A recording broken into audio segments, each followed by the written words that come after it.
जय हिंद दोस्तों, कैसे हो आप लोग। आशा करता हूँ आप सभी लोग अच्छे होंगे और अपने पेपर की तैयारी कर रहे होगे। आप लोग ITBP, tradesman, animal transport, CISF, BSF, CRPF, ITBP का कोई सा भी एग्जाम हो, एनिमल ट्रांसपोर्ट का हो, चाहे ट्रेड्समैन का हो, सीआईएसएफ का कोई सा एग्जाम हो, बीएसएफ का कोई सा भी एग्जाम हो, ठीक है, एससीएम का हो, चाहे जिस भी कैटेगरी का एग्जाम आप सभी को हो, उसके लिए जीके जीएस के 40 बहुत ही महत्वपूर्ण प्रश्न रहने वाले हैं। ठीक है, प्रैक्टिस सेट नंबर 16 है। तो चलिए, जो बच्चे चैनल पे नए हैं तो चैनल को सब्सक्राइब कर लीजिएगा और वीडियो को स्टडी ग्रुप में शेयर करिएगा, ठीक है ना। चलिए वीडियो स्टार्ट करते हैं। तो पहला क्वेश्चन ध्यान से देखिएगा, बताइएगा कितने प्रश्न आप लोगों ने करेक्ट किए हैं, ठीक है, कमेंट बॉक्स में बताइएगा। देखिए दोस्तों, यहाँ पर पहला प्रश्न क्या बना है, अच्छा इंपॉर्टेंट है, ध्यान से देखिएगा। कौन सी घटना असहयोग आंदोलन को वापस लेने का मुख्य कारण थी। कौन सी घटना थी दोस्तों असहयोग आंदोलन को वापस लेने का मुख्य कारण। काकोरी षड्यंत्र, जलियांवाला बाग नरसंहार, दांडी यात्रा, काको चौरी चौरा कांड। तो पहले प्रश्न का करेक्ट है इसका ऑप्शन नंबर डी वाला, ठीक है, चौरी चौरा कांड, इसका डी करेक्ट आंसर हो जाएगा।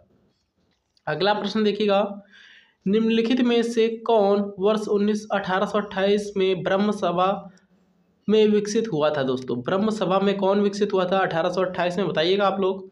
देश सभा, हृदय सभा, प्रार्थना सभा, आत्मीय सभा। तो दोस्तों इसका करेक्ट है दूसरे प्रश्न का ऑप्शन नंबर डी वाला, आत्मीय सभा, ठीक है। 1828 में ब्रह्म सभा में विकसित हुआ था। ब्रह्म समाज की स्थापना 1828 में थी, इसी में विकसित हुआ था आत्मीय सभा, ठीक है, याद रखिए आप लोग। अगला प्रश्न ध्यान से देखिएगा, तीसरा प्रश्न क्या है, निम्नलिखित में से कौन सा युग्म भारतीय संविधान के अनुसार गलत है। दोस्तों भारतीय संविधान के अनुसार कौन सा युग्म गलत है।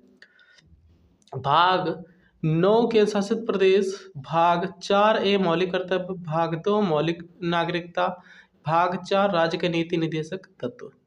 तीसरे प्रश्न का करेक्ट है इसका ऑप्शन नंबर ए वाला, ये वाला गलत है, ठीक दोस्तों, केंद्र शासित प्रदेश इसमें नहीं है, याद रखिएगा। मौलिक कर्तव्य इसमें है, मौलिक अधिकार भाग 3 में, मौलिक कर्तव्य भाग 4(1) में है, नागरिकता भाग 2 में है, राज्य के नीति निर्देशक तत्व भाग 4 में है, ठीक, याद रखिएगा। अगला प्रश्न ध्यान से देखिएगा, पुलिस स्मरणोत्सव दिवस कब मनाया जाता है। पुलिस स्मरणोत्सव दिवस कब मनाया जाता है दोस्तों, बताइएगा आप लोग।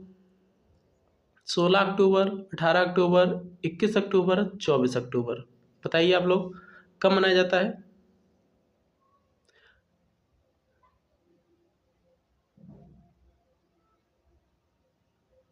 और दोस्तों यहाँ पर पिछले प्रश्न में जो यहाँ पर केंद्र शासित प्रदेश दे रखा है, ये कौन से भाग में है, ये दोस्तों केंद्र शासित प्रदेश भाग 8 में है, ठीक है, ना कि भाग 9 में, ठीक है, भाग 8 में है, याद रखिए। भाग 9 में क्या पंचायतें हैं, याद रखना है आप लोगों को। पुलिस स्मरणोत्सव दिवस कब मनाया जाता है, 16 अक्टूबर, 18 अक्टूबर, 21 अक्टूबर, 24 अक्टूबर। चौथे प्रश्न का करेक्ट है इसका ऑप्शन नंबर सी वाला, 21 अक्टूबर को मनाते हैं पुलिस स्मरणोत्सव दिवस। लोथल किस राज्य में स्थित है दोस्तों, बताइएगा आप लोग। लोथल किस राज्य में स्थित है, राजस्थान, गुजरात, उत्तर प्रदेश, महाराष्ट्र। पांचवें प्रश्न का करेक्ट है इसका ऑप्शन नंबर बी वाला, गुजरात राज्य में स्थित है लोथल, याद रखना है, लोथल गुजरात राज्य में। अगला प्रश्न देखिएगा, काला धन का अर्थ क्या है दोस्तों। काला धन का अर्थ क्या है बताना है। निरर्थक धन संग्रह, ऐसी आय जिस पर कर नहीं चुकाया गया हो, आसानी से कमाया हुआ धन, कोयले की बिक्री द्वारा कमाया गया धन। छठवें प्रश्न का करेक्ट है इसका ऑप्शन नंबर बी वाला, ऐसी आय जिस पर कर नहीं चुकाया गया हो, ठीक है, बी करेक्ट है, काला धन है ये। अगला प्रश्न देखिएगा ध्यान से, यांत्रिक ऊर्जा को विद्युत ऊर्जा में परिवर्तित करने वाले उपकरण को क्या कहा जाता है दोस्तों। यांत्रिक ऊर्जा को विद्युत ऊर्जा में परिवर्तित करने वाले उपकरण को क्या कहा जाता है, डायनेमो, इन्वर्टर, यूपीएस या फिर मोटर। सातवें प्रश्न का करेक्ट है इसका ऑप्शन नंबर ए वाला, डायनेमो, यांत्रिक ऊर्जा को विद्युत ऊर्जा में बदलता है डायनेमो, याद रखेंगे। अगला प्रश्न देखिएगा, मुद्रास्फीति दोस्तों क्या है। मुद्रास्फीति क्या है, सामान्य कीमतों में गिरावट, सामान्य कीमतों में वृद्धि, मुद्रा आपूर्ति में वृद्धि, घाटे का बजट। आठवें प्रश्न का करेक्ट है इसका ऑप्शन नंबर बी वाला, सामान्य कीमतों में वृद्धि, ठीक है, बी करेक्ट है। मुद्रास्फीति का ये अर्थ है, सामान्य कीमतों में वृद्धि हो जाती है, उसी को बोलते हैं मुद्रास्फीति।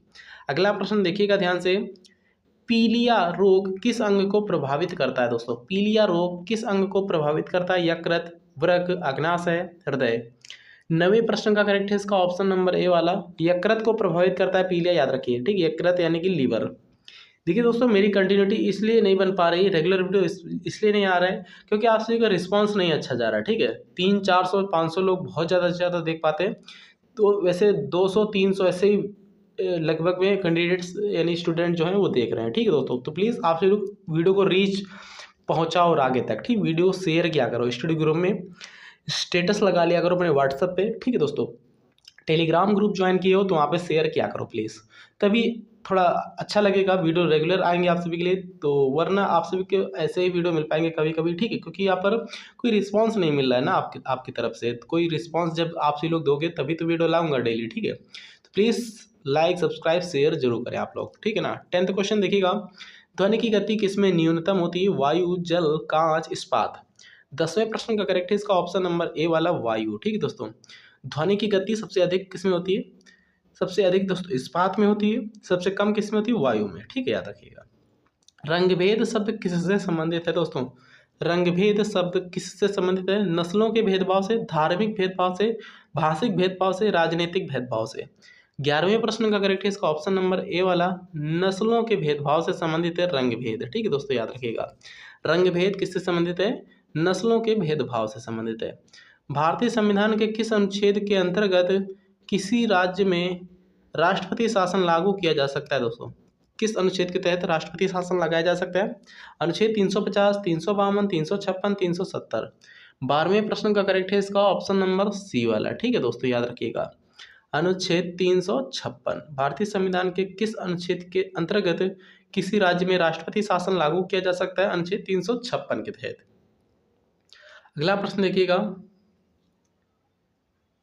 निम्नलिखित में से किस संगठन ने सती प्रथा पर रोक लगाने के लिए कार्य किया दोस्तों? किस संगठन ने सती प्रथा पर रोक लगाने के लिए कार्य किया था? ब्रह्म समाज, आर्य समाज, प्रार्थना समाज, रामकृष्ण मिशन। 13 का करेक्ट है इसका ऑप्शन नंबर ए वाला। ठीक है, ब्रह्म समाज ने सती प्रथा पर रोक लगाने के लिए कार्य किया था, ब्रह्म समाज ने। निम्नलिखित में से कौन सा असंचरणीय रोग है दोस्तों? हैजा, मधुमेह, मलेरिया, टाइफाइड। 14 का बी करेक्ट है, याद रखेंगे, मधुमेह है। असंचरणीय रोग कौन सा दोस्तों? मधुमेह है। ठीक है, याद रखेंगे, 14 का करेक्ट है ऑप्शन नंबर बी वाला। महात्मा गांधी के राजनीतिक गुरु कौन थे दोस्तों? पता होना चाहिए सभी लोगों को। महात्मा गांधी के राजनीतिक गुरु कौन थे? गोपाल कृष्ण गोखले, महागोविंद रनाडे, बाल गंगाधर तिलक, दादा भाई नौरोजी। 15वें प्रश्न का करेक्ट है इसका ऑप्शन नंबर ए वाला। ठीक है, गोपाल कृष्ण गोखले थे महात्मा गांधी के राजनीतिक गुरु। अगला प्रश्न देखिएगा, मानचित्र पर वर्षा का वितरण दिखाने के लिए किस रेखा का प्रयोग किया जाता है दोस्तों? मानचित्र पर वर्षा का वितरण दिखाने के लिए किस रेखा का प्रयोग किया जाता है? Isohyet, isotherm, isobar, आइसोले आइसोटेलास। 16 का ए करेक्ट है, आइसोहाइट रेखा का प्रयोग किया जाता है मानचित्र पर वर्षा का वितरण दिखाने के लिए। ठीक है, गारो, खासी, जयंतिया पहाड़ियाँ किस राज्य में स्थित हैं दोस्तों? गारो, खासी, जयंतिया पहाड़ियाँ किस राज्य में? मेघालय, मणिपुर, त्रिपुरा, असम। 17 का करेक्ट है इसका ऑप्शन नंबर ए वाला, मेघालय राज्य में, याद रखेंगे। ठीक है, गारो, खासी, जयंतिया पहाड़ियाँ मेघालय राज्य में। अगला प्रश्न देखिए ध्यान से, जोग जलप्रपात किस नदी पर है दोस्तों? जोग जलप्रपात किस नदी पर बताइएगा आप लोग? शरावती, कावेरी, नर्मदा, चंबल। तो 18वें प्रश्न का करेक्ट है इसका ऑप्शन नंबर ए वाला, शरावती नदी पर है। ठीक है, जोग जलप्रपात या फिर गरसप्पा जलप्रपात या फिर महात्मा गांधी जलप्रपात, ये सभी शरावती नदी पर है। ठीक है दोस्तों, कहाँ पे है? कर्नाटक राज्य में। तुलबुल परियोजना संबंधित है दोस्तों व्यास नदी से संबंधित है, रावी नदी से, झेलम नदी से या फिर सतलज नदी से दोस्तों? बताइएगा आप लोग। तो दोस्तों तुलबुल परियोजना किससे संबंधित है? किस नदी पे बनी हुई है तुलबुल परियोजना? बताइएगा। 19 का करेक्ट है इसका ऑप्शन नंबर सी वाला, झेलम नदी पे बनी हुई है तुलबुल परियोजना, याद रखेंगे। साइलेंट वैली कहाँ स्थित है दोस्तों? साइलेंट वैली कहाँ स्थित है? केरल, तमिलनाडु, कर्नाटक, महाराष्ट्र। 20 का करेक्ट है इसका ऑप्शन नंबर ए वाला, केरल में है, याद रखेंगे। ठीक है, साइलेंट वैली कहाँ है? केरल राज्य में है। सरिस्का पक्षी विहार कहाँ स्थित है दोस्तों? सरिस्का पक्षी विहार कहाँ स्थित है? बताइएगा। हरियाणा, गुजरात, राजस्थान, मध्य प्रदेश। 21 का करेक्ट है इसका ऑप्शन नंबर सी वाला, राजस्थान में स्थित है सरिस्का पक्षी विहार, याद रखेंगे। अगला प्रश्न देखिएगा, सल्तनत काल के किस शासक को लाख बख्श कहा जाता था दोस्तों? सल्तनत काल के किस शासक को लाख बख्श कहा जाता था? कुतुबुद्दीन ऐबक, मोहम्मद बिन तुगलक, बलबन, सिकंदर लोदी। 22 का करेक्ट है इसका ऑप्शन नंबर ए वाला, कुतुबुद्दीन ऐबक को। ठीक है, सल्तनत काल के किस शासक को लाख बख्श कहा जाता था? कुतुबुद्दीन ऐबक को। बहुचरा मंदिर, बहुचरा माता मंदिर कहाँ स्थित है दोस्तों? बहुचरा माता मंदिर कहाँ स्थित है? गुजरात, मध्य प्रदेश, उत्तर प्रदेश, बिहार। 23 का इसका करेक्ट है इसका ऑप्शन नंबर ए वाला, गुजरात राज्य में है बहुचरा माता मंदिर। ग्रांड ट्रक रोड किसने बनवाया था दोस्तों? भारत में ग्रांड ट्रक रोड किसने बनवाया था? अशोक, अकबर, हुमायूं, शेरशाह सूरी। 24 का करेक्ट है इसका ऑप्शन नंबर बी वाला, शेरशाह सूरी ने बनवाया था ग्रांड ट्रक रोड, जिसे शॉर्ट फॉर्म में जीटी रोड बोलते हैं। ठीक है दोस्तों। आईने अकबरी के लेखक कौन है दोस्तों? अबुल फजल, अमीर खुसरो, फिरोज शाह या फिर अब्दुल रशीद। 25 का करेक्ट है इसका ऑप्शन नंबर ए वाला, अबुल फजल है। ठीक, आईने अकबरी के लेखक कौन है? अबुल फजल। सूर्य पर ऊर्जा का निर्माण होता है दोस्तों, सूर्य पर ऊर्जा का निर्माण होता है नाभिकीय विखंडन से, नाभिकीय संलयन से, ऑक्सीकरण से, अवकरण से। 26 का करेक्ट है ऑप्शन नंबर बी वाला, नाभिकीय संलयन से होता है। ठीक है, सूर्य पर ऊर्जा का निर्माण होता है नाभिकीय संलयन द्वारा। अगला प्रश्न देखिएगा, मानव शरीर में रक्त का शुद्धिकरण कहाँ होता है दोस्तों? मानव शरीर में रक्त का शुद्धिकरण कहाँ होता है, बताना है आप लोगों को। फेफड़ा, हृदय, किडनी या फिर यकृत। 27 का करेक्ट है इसका ऑप्शन नंबर ए वाला, रक्त का शुद्धिकरण होता है फेफड़ों में। ठीक है, याद रखिएगा। कौन सा हार्मोन लड़ो या मरो या उड़ो भी बोल सकते हो उसको, ठीक है, लड़ो या मरो हार्मोन कहलाता है? Insulin, adrenaline, oestrogen, oxytocin. 28 का करेक्ट है इसका ऑप्शन नंबर बी वाला, एड्रेनलिन। ठीक है, एड्रेनलिन हार्मोन जो है ये लड़ो या उड़ो या फिर मरो हार्मोन कहलाता है। उत्तर प्रदेश का वर्तमान स्वरूप कब अस्तित्व में आया दोस्तों? उत्तर प्रदेश का वर्तमान स्वरूप कब अस्तित्व में आया? 1 नवंबर सन 2000, 9 नवंबर सन 2000, 15 नवंबर सन 2000, 15 दिसंबर सन 2000। 29 का करेक्ट है ऑप्शन नंबर बी वाला, 9 नवंबर सन 2000। ठीक है, याद रखेंगे। उत्तर प्रदेश के किस शहर में नौचंदी का मेला लगता है दोस्तों? उत्तर प्रदेश के किस शहर में नौचंदी का मेला लगता है? कानपुर, मेरठ, मथुरा, लखनऊ। 30 का करेक्ट है इसका ऑप्शन नंबर बी वाला, मेरठ में लगता है, याद रखेंगे। अगला प्रश्न देखिएगा, उत्तर प्रदेश में आलू अनुसंधान संस्थान कहाँ स्थित है दोस्तों? उत्तर प्रदेश में आलू अनुसंधान संस्थान कहाँ है? लखनऊ, गाजियाबाद, कानपुर, सहारनपुर। 31 का करेक्ट है ऑप्शन नंबर ए वाला, ठीक है ना, गाजियाबाद में स्थित है उत्तर प्रदेश में आलू अनुसंधान संस्थान। भारत का सबसे अधिक जनसंख्या घनत्व वाला राज्य कौन सा है दोस्तों?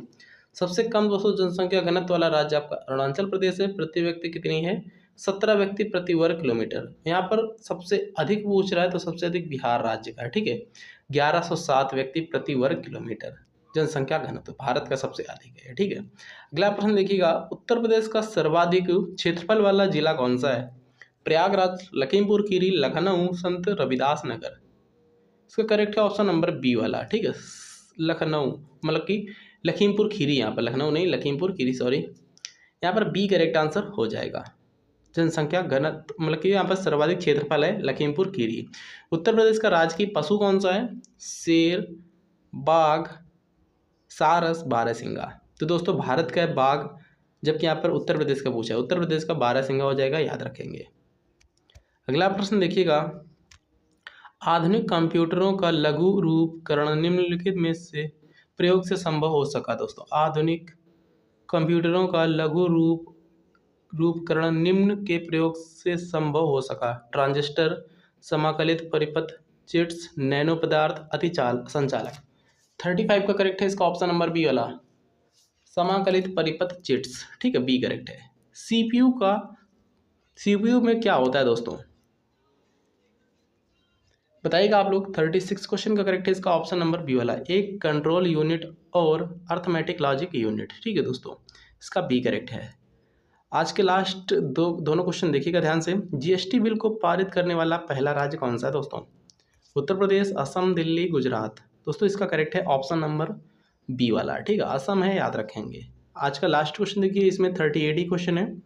साइबर क्राइम में शामिल है दोस्तों फिशिंग, हैकिंग, अनाधिकृत पहुंच एवं दुर्भावनापूर्ण कंप्यूटर प्रोग्राम कोड, ये सभी। 38 का डी करेक्ट है। तो इस वीडियो में दोस्तों इतना ही, मिलते हैं किसी नेक्स्ट अच्छे इंपॉर्टेंट वीडियो में। थैंक यू, जय हिंद।